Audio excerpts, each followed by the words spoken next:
Hello dear students, how are you? আশা করছি তোমরা সকলে খুব ভালো আছো।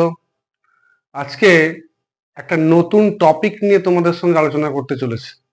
বেশ কিছু গ্রামার ক্লাস হয়েছে, আজকে আর গ্রামার ক্লাস করাবো না, আজকে একটা বড় টেক্সট করাবো।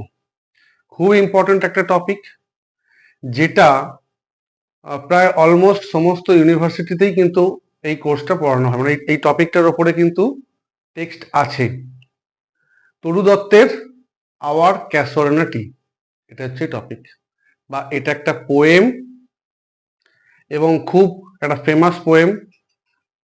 বিডিপি কোর্সে অর্থাৎ নেতাজি সুভাষ ওপেন ইউনিভার্সিটিতে সেখানে গ্রাজুয়েট লেভেলে কিন্তু এই পোয়েমটা পড়ানো হয়। বর্তমানে ক্লাস 12-এর যে নতুন সিলেবাস হয়েছে সেখানে নতুন সিলেবাসে কিন্তু অর্থাৎ থার্ড সেমিস্টার, সেখানেও এই পোয়েমটা আছে। এবং সিবিএসসি বোর্ড বা আইসিএসসি বোর্ড বিভিন্ন বোর্ডেও কিন্তু এই পোয়েমটা ইনক্লুডেড আছে সিলেবাসের মধ্যে।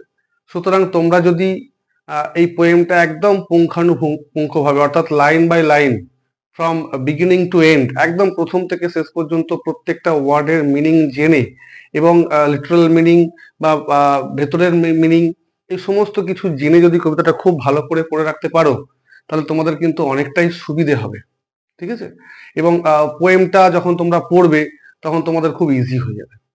তাই ভিডিওটা একদম স্কিপ না করে প্রথম থেকে শেষ পর্যন্ত দেখো, এবং পারলে পাশে ক্লাস 12-এর বইটা রেখে দাও এবং টেক্সট একটু দেখে নাও। টেক্সটটা পাশে রেখে ভিডিওটা দেখো এবং টেক্সটের লাইনগুলো পরপর মিলিয়ে যাবে, তাহলে কিন্তু খুব সুন্দরভাবে তোমরা বুঝতে পারবে। আগে আমরা লেখক পরিচিতি বা লেখিকা সম্পর্কে জানবো, তারপরে একটু সামারি সম্পর্কে জেনে নেবো যে পোয়েমটার শর্ট সামারি কি আছে। ঠিক আছে? তারপরে আমরা পোয়েমটার লাইন বাই লাইন পড়বো। আসো কথা না বাড়িয়ে তাহলে আমরা ডাইরেক্ট পোয়েটিস অথবা অথর, লেখিকা সম্পর্কে আমরা জানতে চাই, সেটা একটু দেখে নিই। দেখো, তোমরা দেখতে পাচ্ছ আওয়ার ক্যাসুয়ারিনা ট্রি। খুব ভালো করে স্পেলিংটা মনে রাখতে হবে, আওয়ার ক্যাসুয়ারিনা ট্রি, CASUARINA। ঠিক আছে? এখানে যেন স্পেলিং মিস্টেক না হয়। তরু দত্ত, তরু দত্তের লেখা। মনে রাখবে এই কবিতাটা উনি এবং ওনার ফ্যামিলি যখন ইউরোপে ছিলেন তখন কিন্তু লেখা হয়েছে। হ্যাঁ, the poem is written in Europe recollecting her fond memories. তার স্মৃতি, কলকাতায় তার বাসগৃহ আছে নিজের, সেখানে তার বাড়ির সামনে একটা বাগান আছে, এই ক্যাসোরাটি একটা আছে, খুব সুন্দর গাছ। সেই গাছটা তোমরা ভিডিওতে আমি ছবি আপলোড করে দেবো, দেখতে পাবে।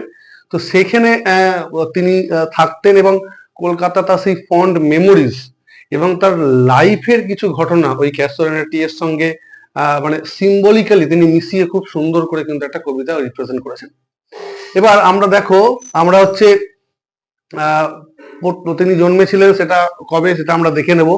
4th মার্চ 1856, 4 মার্চ 1856 সালে, এবং 30 আগস্ট 1877, এবং 30 আগস্ট 1877 সালে তিনি মৃত্যুবরণ করেন। অর্থাৎ মাত্র 21 ইয়ার্স তার লাইফ স্প্যান। এই 21 ইয়ার্স এর মধ্যে তিনি বিখ্যাত বিখ্যাত সুন্দর সুন্দর গ্রন্থ কিন্তু রচনা করেছেন, বিশেষ করে পোয়েমসের। ঠিক আছে?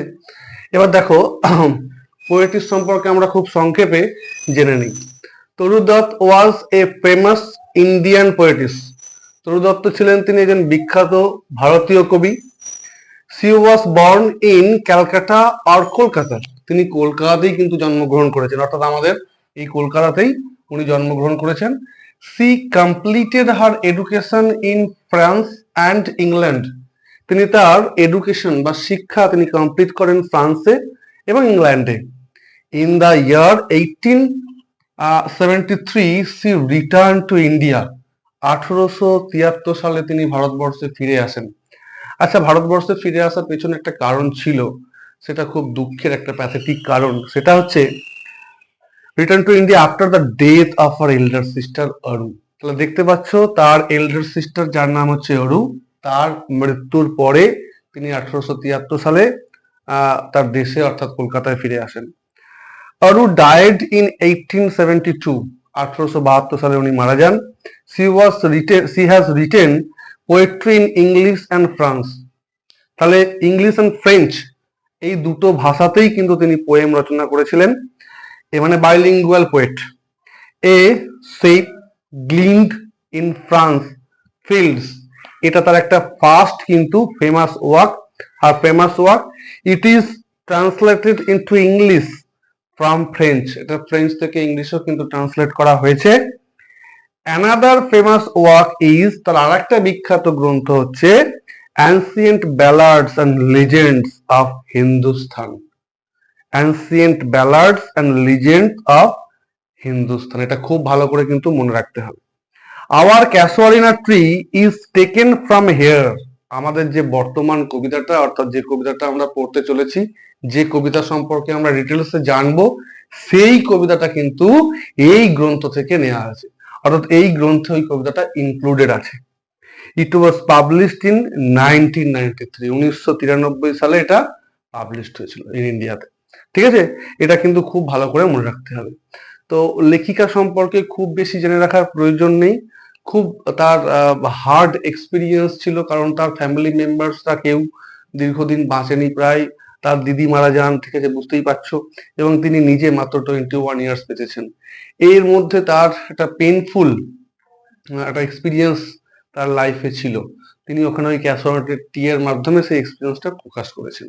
ঠিক আছে, সেটা আমরা যখন কবিতাটা পড়বো ডিটেলসে জানতে পারবো কত সুন্দরভাবে তিনি ব্যক্ত করেছেন। এই জন্যই কিন্তু কবিতাটা সিলেবাসে ইনক্লুডেড আছে, এটা একটা মাস্টারপিস বলা যেতে পারে। ঠিক আছে, আচ্ছা আমরা স্ট্যানজা 1 এর প্রথম স্ট্যানজাটা কিন্তু খুব ভালো করে আগে আমরা স্ট্যানজা 1 এর সামারিটা দেখে নেব। সামারিটা কিন্তু খুব ইম্পর্টেন্ট, সামারিটা প্রয়োজন, কারণ যখন আমরা স্ট্যানজাটা পড়বো, স্ট্যানজাটা যখন line by line word by word আমরা পড়বো, তখন যদি সামারিটা আমাদের মাথায় থাকে তাহলে সেটা কিন্তু বুঝতে খুব সুবিধা হবে। তাহলে দেখো সামারিটা, দেখো সামারিটা কি আছে। The author here describes the main features of our casuarina tree, তাহলে লেখিকা এখানে কি বর্ণনা করছেন, তার ক্যাসোনাটি যে মানে কবিতাটা আছে, তার যে মেন ফিচার্স বৈশিষ্ট্য বা গাছটার বৈশিষ্ট্য, সে সম্পর্কে তিনি কিন্তু বর্ণনা করছেন। আফার গার্ডেন হোম, তার বাড়ির সামনে যে গার্ডেন ছিল, সেই গার্ডেন হোমটার মধ্যেই যে ক্যাসোনাটি ছিল তার কিন্তু তিনি পুঙ্খানুপুঙ্খ বর্ণনা দিচ্ছেন, এবং তার বৈশিষ্ট্য বিশেষ করে ফিচার্স, ঠিক আছে, সেগুলো তিনি বর্ণনা করছেন। It is Majestic and grand like a huge Python, এটা খুব সুন্দর এবং খুব বৃহৎ একটা গাছ, একটা বড় পাইথন বা বড় একটা সাপের মতো। এন্টুইং অ্যারাউন্ড এ ক্রিপার প্ল্যান্ট, এবং তার চারদিকে একটা ক্রিপার প্ল্যান্ট তার মধ্য দিয়ে কিন্তু গাছটা যেন উঠেছে। ক্রিপার প্ল্যান্ট মানে তাকে ঘুরে ঘুরে একটা আঁকড়ে ধরে একটা গাছ, কিন্তু একটা লতানে গাছ আছে। This creeper plant reaches to the top of the tree, এইভাবে কিন্তু এই প্ল্যান্টটা একদম গাছের শীর্ষদেশে পৌঁছে গেছে, যেন স্টার, তারায় পৌঁছে গেছে। যখন আমরা কবিতায় পড়বো সেখানে দেখতে পাবে যেন তারা পর্যন্ত পৌঁছে গেছে। উইন্ডিং রাউন্ড দ্য ট্রি, গাছটায় কিন্তু ঘুরে ঘুরে সেখানে উঠেছে। আচ্ছা, তাহলে বড় গাছটার পক্ষে বেঁচে থাকা তো এখানে অসম্ভব, কিন্তু না, আমরা কবিতায় দেখবো তার সত্ত্বেও কিন্তু গাছটা বেঁচে ছিল পুরো কবির মতো করে। কবি যেমন করে বা লেখিকা যেমন করে, তার এত দুঃখের সত্ত্বেও তিনি কিন্তু এখনো জীবিত আছেন, তিনি কবিতাটা লিখছেন, যদি তিনি এটা ইউরোপে লিখেছেন তার স্মৃতিচারণা করে, ঠিক আছে, ঠিক তেমনি তিনি তার প্রেজেন্ট কন্ডিশন, তার লাইফের কন্ডিশন গাছটার সঙ্গে তুলনা করেছেন। ইট ইজ টাইটলি সারাউন্ডেড, এটা খুব শক্তভাবে কিন্তু ঘিরে আছে। The tree Wars it like a scrap, গাছটা যেন এটাকে একটা ওড়নার মতো করে ওইটা ওই ক্রিপিং ট্রিটাকে কিন্তু পড়ে আছে। And on the branches of the tree, এবং ওই গাছের ডালপালার মধ্যে দেয়ার আর সুইট সেন্টেড ফ্লাওয়ার্স, সেখানে খুব মিষ্টি গন্ধযুক্ত ফুল আছে। বার্ড বিজ কাম টু দ্য ট্রি, পাখিরা, মৌমাছি এই গাছে আসে। Often at night the entire garden is filled with sweet song, কখনো কখনো রাত্রিবেলায় গোটা বাগানটা মিষ্টি গানে কিন্তু ভরে যায়। কাদের গানে? ওই পাখিদের গানে।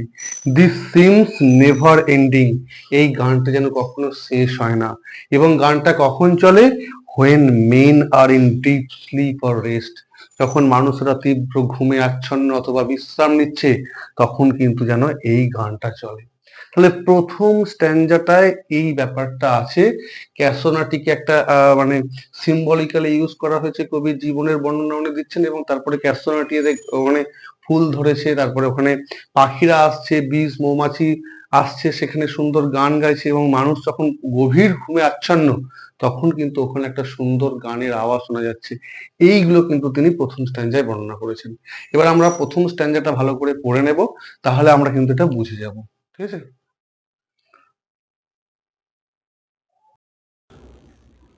দেখো, আমরা ক্যাসোনাটির প্রথম স্ট্যান্জাটার সামারি অলরেডি দেখেছি। এবার টেক্সটটা লাইন বাই লাইন আমরা ভালো করে বুঝে নেব। দেখো কি আছে। লাইক এ হিউজ পাইথন, একটা বড় অজগর সাপের মতো, উইন্ডিং রাউন্ড অ্যান্ড রাউন্ড, গোল করে ঘুরতে ঘুরতে, অর্থাৎ মানে গাছটার চারিদিকে ঘুরে, দ্য রাগড ট্রাঙ্ক, খসখসে বা রুক্ষ গুঁড়ি, তার চারপাশে, ইনটেন্ডেড ডিপ উইথ স্কার্স, গভীরভাবে দাঁত বসিয়ে ক্ষত করেছে যেন, up to its very summit, একদম চূড়া পর্যন্ত পৌঁছেছে, নিয়ার দ্য স্টার্স, তারাগুলোর কাছে বা তারাদের কাছে। এ ক্রিপার ক্লাইম্বস, একটা ক্রিপার বলতে এখানে যে গাছ বা যেটা লতানে উদ্ভিদ, যেটা যে গাছটা ওই বড় ক্যাসোনাটিকে ঘিরে আছে, ইন হুজ এমব্রেসেস বাউন্ড, যে শক্ত করে জড়িয়ে ধরেছে, no other tree could live, এই অবস্থায় কিন্তু অন্য কোনো গাছ বেঁচে থাকতে পারে না, কিন্তু ক্যাসোনাটি বেঁচে আছে। এখানে কবি তাৎপর্যপূর্ণভাবে নিজের কথা কিন্তু বলেছে। তার সিস্টার্স টিউবারকুলোসিসে মারা গেছে, এবং তার সত্ত্বেও, এই এত দুঃখের সত্ত্বেও, যন্ত্রণা বেদনার সত্ত্বেও, প্রিয় মানুষ বিয়োগের একটা তীব্র আর্তনাদ, তীব্র যন্ত্রণা সত্ত্বেও তিনি কিন্তু ওই গাছটির মতো বেঁচে আছেন, যার চারপাশে ফেভারেবল কন্ডিশন নেই বা সুন্দর অবস্থা, পারিপার্শ্বিক অবস্থা কিন্তু নেই, তার সত্ত্বেও তিনি কিন্তু বেঁচে আছেন। But gallantly the giant wears the scarf, এখানে খুব আনন্দ সহকারে বা সাহসীভাবে দ্য জায়েন্ট, দৈত্যাকার গাছটি, উইয়ার্স দ্য স্কার্ফ, যেন মাফলাটের মতো বা ওড়নার মতো পরে আছে। ওই মানে ক্রিপার গাছটাকে ওড়নার মতো তুলনা করা হয়েছে এখানে। অ্যান্ড ফ্লাওয়ার্স আর হাং, এবং সেখানে ফুলও ঝুলছে, ইন ক্রিমসন ক্লাস্টার্স, এবং লাল রঙের একটার পর একটা ফুল কিন্তু সেখানে ঝুলছে। অল দ্য বাউজ অ্যামং, এবং সমস্ত ডালপালাগুলোতে। Where on all day are gathered birds and bees, এবং ওই ডালপালাগুলোতে ফুলগুলো ঝুলছে, এবং সেখানে পাখি, তারপরে হচ্ছে মৌমাছি, কিন্তু এরা আসতেই থাকে সারাদিন ধরে। অ্যান্ড অফেন অ্যাট নাইট, কোনো কোনো সময় রাত্রিতে, the garden overflows with one sweet song, বাগানটা মিষ্টি গানে কিন্তু ভরে যায়। অত্যন্ত মিষ্টি একটা সুরেলা গানে গোটা বাগান কিন্তু ভরে যায়, একটা গানে, that seems to have no close, যেন তার কোনো এন্ডিং নেই, যার কোনো শেষ নেই। It continues on and on. Sung darkling from one our tree, তাহলে আমাদের গাছ থেকে অন্ধকারে যেন এইটা শোনা যায়। হোয়াইল মেন রিপোজ, যখন মানুষেরা, অর্থাৎ হিউম্যান বিংস, গভীর নিদ্রায় বা রেস্ট নিচ্ছে বা শান্তিতে ঘুমাচ্ছে, তখন কিন্তু এই পাখিদের গানটা শুনতে পাওয়া যায়। তাহলে এটা আমরা ফার্স্ট স্ট্যান্জা দেখলাম। এবারে আমরা সেকেন্ড স্ট্যান্জার সামারিটা দেখে নেব, তারপরে আমরা সেকেন্ড স্ট্যান্জাটা পড়ব। চলো সেকেন্ড স্ট্যান্জার সামারিটা দেখে নিই। ডিয়ার স্টুডেন্টস, দেখো আমরা দ্বিতীয় স্ট্যান্জাটা এখন দেখব। দ্বিতীয় স্ট্যান্জাটায় আমরা দ্বিতীয় স্ট্যান্জার যে সামারিটা সেটা আগে দেখে নেব, তারপরে আমরা স্ট্যান্জাটা পড়ব। সামারিটা দেখো। স্ট্যান্জা 2, in a tone of intimacy, here the poetess describes the sights and the song. খুব ক্লোজ ভাবে এখানে কবি ওই গাছটার সঙ্গে যেন একাত্ম হয়ে গেছে, এবং সেখানে তিনি কি করেছেন, তিনি বিভিন্ন সুন্দর দৃশ্য, সকালের সৌন্দর্যের দৃশ্য এবং ওই সং, যে পাখিদের গানের, সেটা কিন্তু তিনি বর্ণনা করেছেন। She had enjoyed the beauty of the song. তিনি গানের ওই সৌন্দর্যটা তিনি কিন্তু উপভোগ করেছেন। ইন দ্য মর্নিং, সকালবেলায়, the poets first saw the majestic casuarina tree.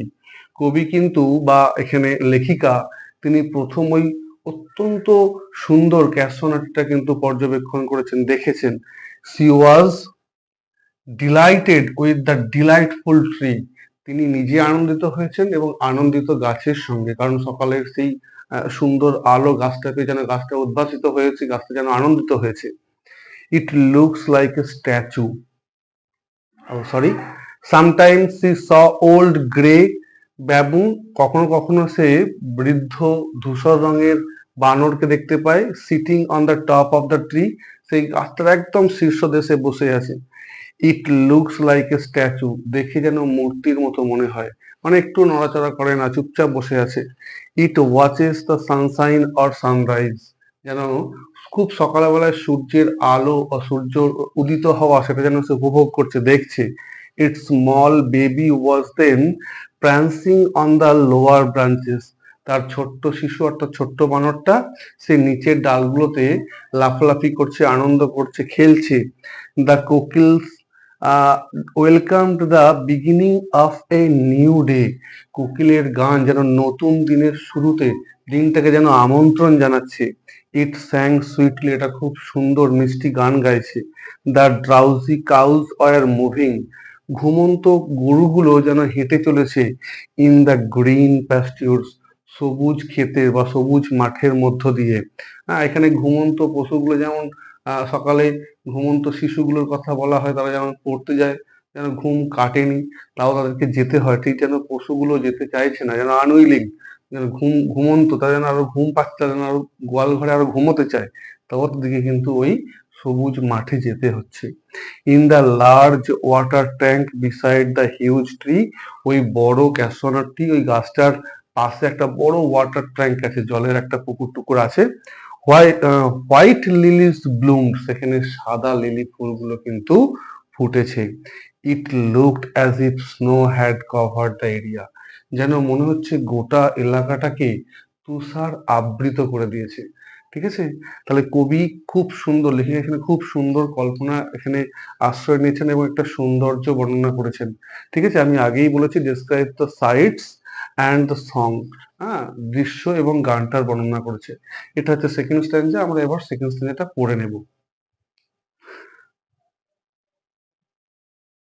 দেখো, এরপর আমরা দ্বিতীয় স্ট্যান্জায় আসছি। When first my casement is wide open thrown, যখন আমার জানলাটা চওড়াভাবে সকালবেলায় খোলা হয়। অ্যাট ডন, সকালে। মাই আইজ ডিলাইটেড অন ইটস রেস্ট, গাছটার দিকে তাকিয়ে বা চারিদিকে তাকিয়ে আমার চোখগুলো খুবই আনন্দিত হয়ে ওঠে। সামটাইমস, কখনো কখনো। অ্যান্ড মোস্ট ইন উইন্টার, বিশেষ করে শীতকালে। অন ইটস ক্রেস্ট, একদম ওপরের বা মগডালে বা শীর্ষে। এই গ্রে বেবুন, একটা ধূসর বানর। সিট স্ট্যাচু লাইক অ্যালন, একাকী মূর্তির মতো সেখানে থাকে। ওয়াচিং দ্য সানরাইজ, সূর্যের উদয় যেন সে উপভোগ করে, দেখে, লক্ষ্য করে। হোয়াইল অন লোয়ার বাউস, যখন নিচের ডালগুলোতে। হিজ পানি অফস্প্রিং, তার প্রাণবন্ত চঞ্চল তার সন্তান বা ছোট বানর। লিপ অ্যাবাউট অ্যান্ড প্লে, লাফায় এবং খেলে। অ্যান্ড ফার অ্যান্ড নিয়ার কোকিলাস, দূরে ও কাছে কোকিলগুলো। হেল দ্য ডে, তাদের সুরের মাধ্যমে, তাদের গানের দ্বারা দিনকে ওয়েলকাম করে। হেল মানে হচ্ছে ওয়েলকাম করা। অ্যান্ড টু দেয়ার প্যাস্টিওরস ওয়েন্ড, এবং তাদের সবুজ মাঠগুলোতে বা ক্ষেতগুলোতে। আবার স্লিপি কাউস, আমাদের ঘুমন্ত গরুগুলো। অ্যান্ড ইন দ্য শ্যাডো, এবং ছায়া পড়ে। কোথায় ছায়াযুক্ত? On the broad tank cast, বড় একটা ট্যাঙ্ক বা পুকুর বলা যেতে পারে, সেখানে সূর্যের আলো পড়ে। বাই দ্যাট হোয়াট ট্রি, ওই পুরনো গাছটা বা ওল্ড গাছটার কিন্তু পাশেই। সো বিউটিফুল অ্যান্ড ভাস্ট, খুবই সুন্দর দেখতে লাগে এবং বৃহৎ বিস্তীর্ণভাবে এটা কিন্তু সৌন্দর্যতা মানে ফুটে ওঠে বা প্রকাশিত হয় বা বিকশিত হয়। দ্য ওয়াটার লিলি স্প্রিং, জলের সাদা লিলি ফুলগুলো ফোটে লাইক স্নো এনমার্সড, যেন তুষার চারিদিকে ছড়িয়ে পড়েছে। ঠিক আছে, এটা ছিল আমাদের সেকেন্ড স্ট্যাঞ্জা। এরপরে আমরা থার্ড স্ট্যাঞ্জার সামারিটা দেখব, তারপরে থার্ড স্ট্যাঞ্জাটা আমরা পড়ব। দেখো। হ্যালো ডিয়ার স্টুডেন্টস, তো দেখো আমরা দুটো স্ট্যাঞ্জা অলরেডি কমপ্লিট করেছি। আমরা থার্ড স্ট্যাঞ্জার সামারিটা এখন দেখে নেব। দেখে নাও, তাহলে থার্ড স্ট্যাঞ্জাটা আমাদের বুঝতে সুবিধা হবে। দেখো, here the poet is admits, এখানে কিন্তু কবি স্বীকার করছেন বা অ্যাকনলেজ করছেন why the tree is so dear to her, গাছটা কেন তার কাছে এত বেশি ইম্পর্টেন্ট, এত বেশি প্রিয়। তার শুধুমাত্র যে গাছের সৌন্দর্য তার জন্যে যে প্রিয় তা নয়, আরও কিন্তু ফন্ড মেমোরিজ তার এই গাছের সঙ্গে যুক্ত আছে, যার জন্য কিন্তু গাছটা তার কাছে খুব প্রিয়। দেখে নেব। দেখো, only the beauty of the tree has not charmed the poetess, শুধুমাত্র গাছের সৌন্দর্যই যে কবিকে মুগ্ধ করেছে, কবিকে আনন্দিত করেছে তা কিন্তু নয়। she loved the tree, তিনি গাছটাকে ভালোবাসেন। it was associated with her childhood days, এটা তার শৈশবের দিনগুলোর সঙ্গে যুক্ত। ইন হার চাইল্ডহুড, তার শৈশবে, চাইল্ডহুড ডেজ, শৈশবের দিনগুলোতে she use to play with her friends, তিনি তার বন্ধুদের সঙ্গে, তার নিকট আত্মীয়, তার দিদি বা যিনি মারা গেছেন, বা তার যে সমস্ত সখীরা বা সঙ্গী সাথীরা ছিল যাদের সঙ্গে উনি খেলতেন, অনেকেই মারা গেছেন। আন্ডার দ্য ট্রি, ওই গাছের নিচে তিনি কিন্তু খেলতেন। This were happy moments for her, এইগুলো ছিল তার জন্য খুব সুখের মুহূর্ত। This would not return again, এগুলো কিন্তু আর কখনো ফিরে আসবে না। whenever she thinks of those days, যখনই তিনি এই দিনগুলো নিয়ে ভাবছেন, she is filled with tears, তিনি কিন্তু দুঃখে পূর্ণ হচ্ছেন। she hears a sorrowful tune of murmur, তিনি কিন্তু একটা দুঃখের বিড়বিড় যেন শব্দ তিনি শুনতে পাচ্ছেন। লাইক দ্য সি ওয়েভস, সমুদ্র তরঙ্গের মতো। It seems to B the tree's lament for the friend, যেন মনে হচ্ছে গাছটাও কাঁদছে তার সেই হারানো বন্ধুদের জন্য, যারা কোথায় চলে গেছে। Who have already reach the unknown land, যারা কিন্তু অচেনা একটা ভূমিতে, অচেনা জায়গায় কিন্তু যারা চলে গেছে। তাহলে এটা ছিল থার্ড স্ট্যাঞ্জার সামারি। এরপরে আমরা থার্ড স্ট্যাঞ্জাটা খুব ভালো করে দেখে নেব, তাহলে কিন্তু তোমাদের পড়তে অনেক সুবিধে হবে।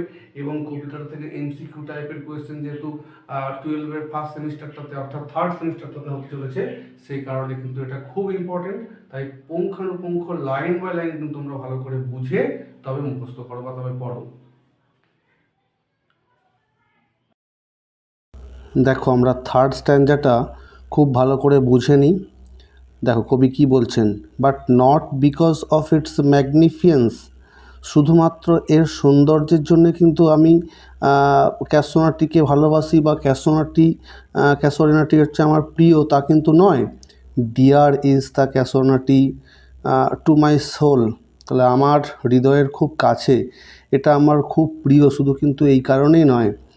Beneath it we have played, এর নিচে আমরা খেলাধুলা করেছি।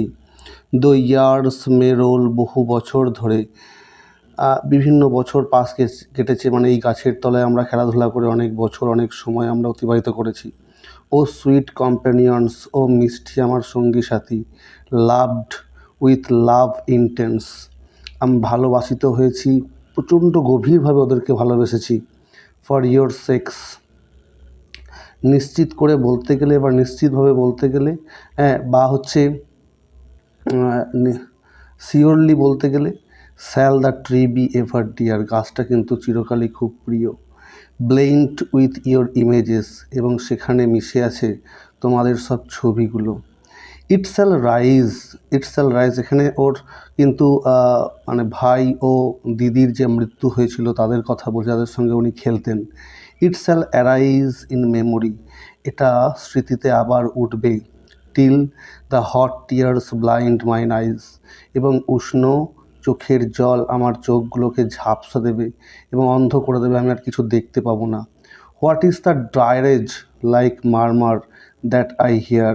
সে ডায়ারেজ মানে হচ্ছে ফানারেল সং, অর্থাৎ মৃত্যুর যে গান সেইগুলো বিড়বিড় করে যেন বেজে চলেছে, যেটা আমি শুনতে পাই। Like the sea breaking on a shingle beach, যেন সমুদ্র ভেঙে পড়ছে ওই পাথুরে তটভূমির কাছে।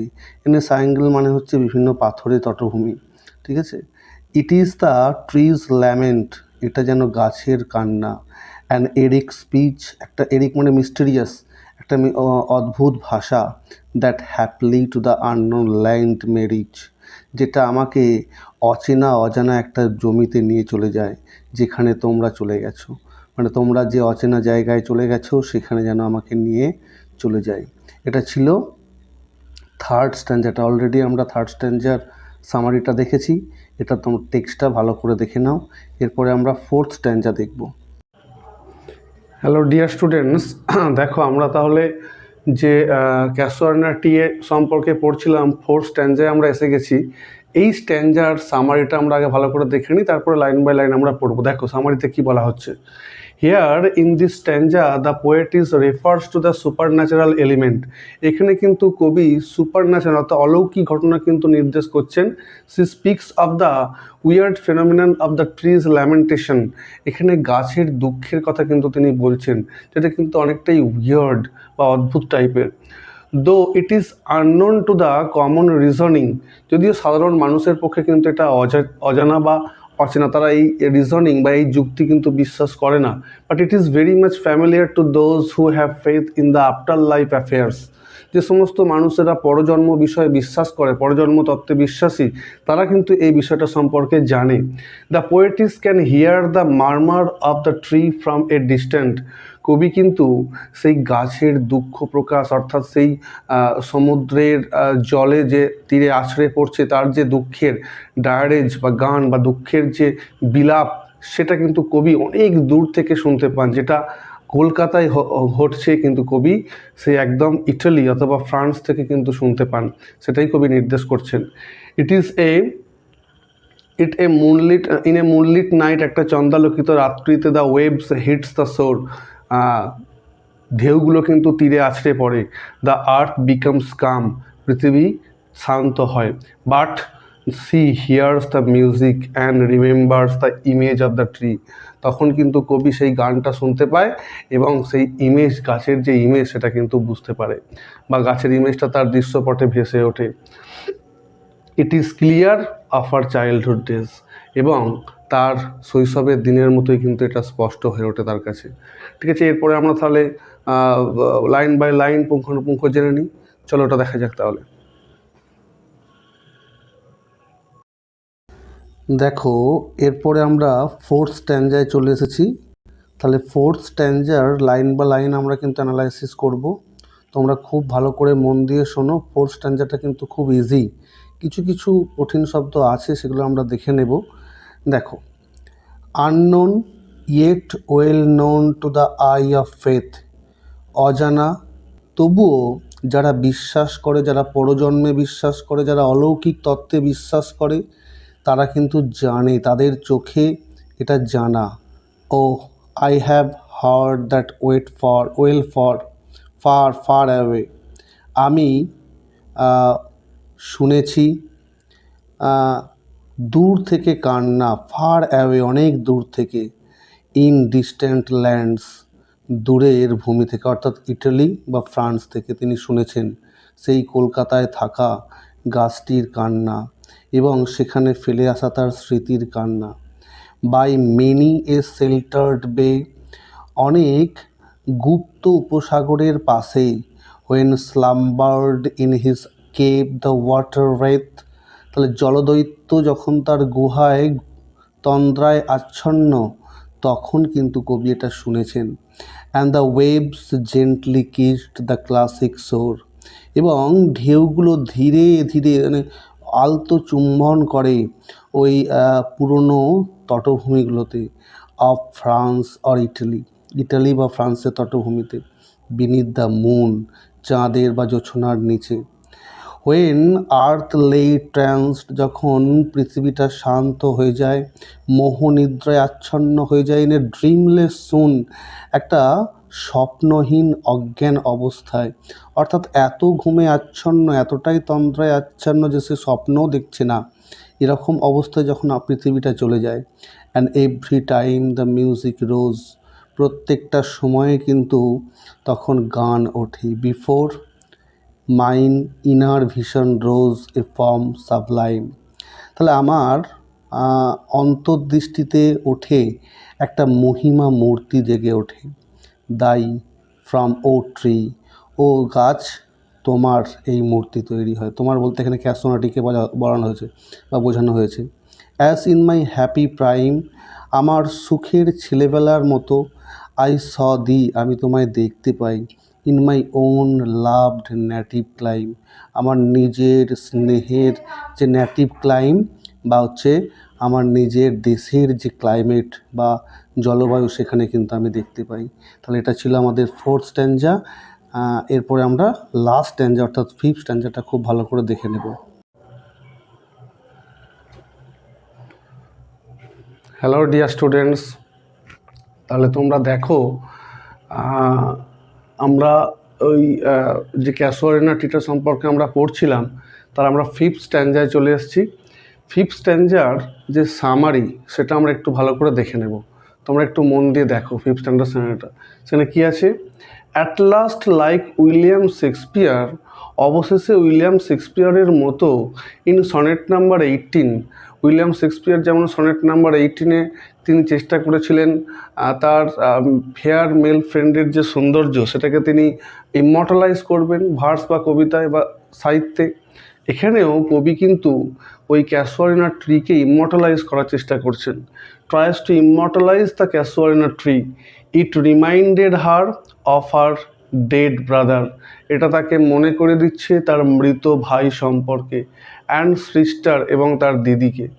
C poetess wish to devote a song in honour of the tree, গাছটার সম্মানে তিনি একটা গান রচনা করতে চান।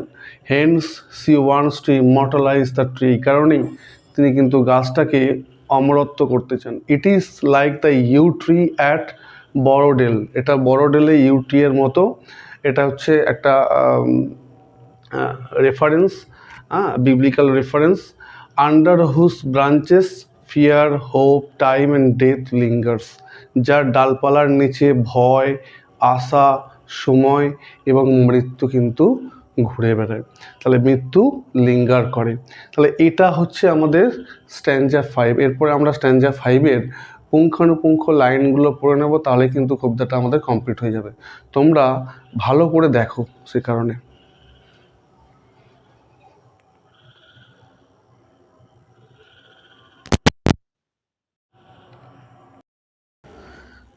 দেখো এরপরে আমরা ফোর্থ স্ট্যাঞ্জায় চলে এসেছি, ফিফথ স্ট্যান্ডার্ডে চলে এসেছি, অর্থাৎ লাস্ট স্ট্যাঞ্জা অফ দ্য পোয়েম। এখানে আমরা কবিকে দেখব উনি ক্যাসোয়ারিনা ট্রিকে ইমমর্টালাইজ করার একটা চেষ্টা করছেন, যেটা আমরা উইলিয়াম শেক্সপিয়ারকে দেখেছিলাম সনেট নাম্বার 18-এ। ওখানে উনি ওনার ফেয়ার মেল ফ্রেন্ড, তার বিউটিকে তিনি ইমমর্টালাইজ করার চেষ্টা করেছিলেন। এখানে আমরা দেখব কবি ঠিক সেরকমটা করছেন। দেয়ারফোর আই ফেন, সেই কারণে আমি আনন্দ পাই, উড বা আনন্দ সহকারে উড কনসিক্রেট, আমি ইমমর্টালাইজ করছি এলে একটা গান, আনটু দাই অনার, অনার মানে তোমার সম্মানে, দাই বলতে এখানে casuarina tree, big tree, tree beloved of those, এবং সেই স্নেহের মানুষগুলোর, who now in blessed sleep, যারা এখন মানে আশীর্বাদ পুষ্ট ঘুমে যেন তন্দ্রায় আচ্ছন্ন, মানে চিরনিদ্রায় যারা আচ্ছন্ন, যারা মৃত্যু দেশে চলে গেছে। ফর এই রিপোজ, তারা কিন্তু আশ্রয় বা বিশ্রামে আছে। ডিয়ারার দ্যান লাইফ টু মি, তারা আমার জীবনের থেকেও অত্যন্ত প্রিয় ছিল। অ্যালাস হাই হোয়ার দে, তারা কোথায় এখন। Mayst thou be numbered when my days are done, আমার দিনগুলো হয়তো চলে যাবে তুমিও কিন্তু তোমার সংখ্যাও শেষ হবে, অর্থাৎ তুমিও হয়তো মারা যাবে, গাছটার কথা বলছে, এবং আমিও পৃথিবীতে বাঁচবো না। উইথ ডেথলেস কি, কিন্তু আমার কবিতায়, আমার এই ভার্সে এই গাছটা কিন্তু ডেথলেস হয়ে যাবে, মৃত্যুহীন হয়ে যাবে। লাইক দোজ ইন বড়োডেল, বড়োডেলের মতো যারা আন্ডার হুজ অফুল ব্রাঞ্চেস, যার অন্ধকারপূর্ণ ডালপালার নিচে লিঙ্গার্ড পেইল ফিয়ার, সেখানে বিবর্ণ ভয় ছিল, ট্রেম্বলিং হোপ, সেখানে আশা ছিল, অ্যান্ড ডেথ মৃত্যু ছিল, দ্য স্কেলটন কঙ্কাল ছিল, অ্যান্ড টাইম দ্য শ্যাডো, এবং সময় ছিল, ছায়া ছিল, অ্যান্ড দাও উইক দ্য ভার্স, যদিও আমার এই কবিতা দুর্বল হয়ে পড়ে, দ্যাট উড দাই বিউটি ফেন, তোমার আনন্দ কিন্তু সেখানে আনন্দিত করবে। Or fain rehearse, may love defend thee from oblivion scars, তাহলে নিয়মের যে অভিশাপ, অর্থাৎ পৃথিবীর সব কিছু ধ্বংস হয়ে যাবে তার যে অভিশাপ, সেখান থেকে কিন্তু তুমি পুনরায় জীবন পাবে, তুমি ইমর্টালাইজ হয়ে যাবে। তাহলে লাস্টে কিন্তু খুবই একটা হোপ দেখিয়েছেন, হোপ ফর দ্য লাইফ তিনি দেখিয়েছেন। ঠিক আছে, তাই কবিতাটা তোমরা ভালো করে পড়ে নেবে, এবং আমি যে তোমাদের পড়িয়ে দিলাম, এটা যদি ভিডিওটা তোমরা ভালো করে দেখো, তাহলে তোমাদের কবিতাটা পড়তে কিন্তু অনেকটা সুবিধে হবে, এবং খুব সহজেই কিন্তু কবিতা তোমরা বুঝতে পারবে। সুতরাং ভিডিওটা তোমরা কিন্তু ভালোভাবে দেখে নিও।